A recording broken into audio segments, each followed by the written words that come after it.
Assalamu alaikum. On va essayer de faire un résumé de ce qui s'est passé toute la nuit. Donc, on va commencer avec l'Iran. L'Iran a riposté avec 4 vagues.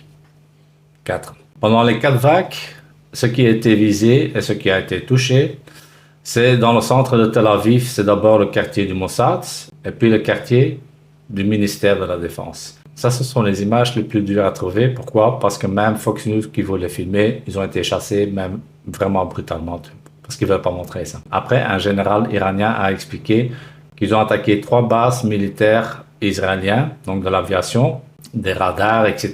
Tout ce qui concerne leur aviation, tout ça, ça a été touché et détruit. Ça, vous pouvez chercher ça. Ça va être très très difficile de trouver parce qu'Israël va tout cacher. Si on compte les victimes, etc., tu vois, Israël aussi va pas trop dire la vérité. On en parle de 5, de 7, de 9, on sait pas trop. Des blessés, on sait pas, 20, 30, 40, ils vont pas le dire. Donc ça va être très compliqué parce que ça va être vraiment une guerre de désinformation. De l'autre côté, Israël avait attaqué aussi toute la nuit avec les avions. Après 8 heures de leur première attaque, l'Iran a rétabli de nouveau leur défense. Donc ça, c'est devenu vraiment compliqué. Ils ont descendu 2 F-35, donc ça c'est déjà officiel. Après, en Iran, ils ont attaqué bien sûr les sites nucléaires. Quand on y pense, ça peut vraiment être une crise humanitaire. Tu vois, par exemple, en Natanz, ils sont déjà en train de mesurer la radioactivité. Ça veut dire que ça fuit déjà, tu vois. Donc c'est quand même assez dangereux pour les civils et l'entourage. Ils ont attaqué Isfahan.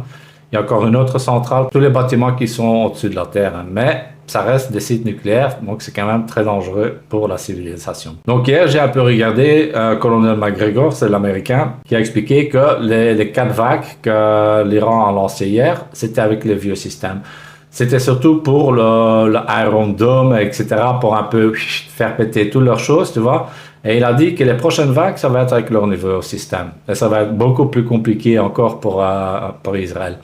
L'Iran, eux, déjà, ils ont promis, la prochaine vague, ce sera 2000. Donc, cette nuit, on va nouveau observer, etc. S'il y a vraiment des choses qu'on peut montrer, qui sont intéressantes, ben, on le montrera. Donc, on a presque fait le tour, tu vois. Sauf la dernière, c'est celle-là que je voulais montrer, tu vois, qui est ici au-dessus, la pleurnicheuse, là. Ah, la pauvre, elle est en train de pleurer parce que son appartement est détruit. Tu t'imagines? Faut jamais oublier qu'ils ont détruit 290 000 bâtiments, donc maisons, appartements et tout le reste à Gaza. Mais on n'aura jamais la pitié. Merci d'avoir regardé. Assalamu alaikum wa rahmatullahi wa barakatuh.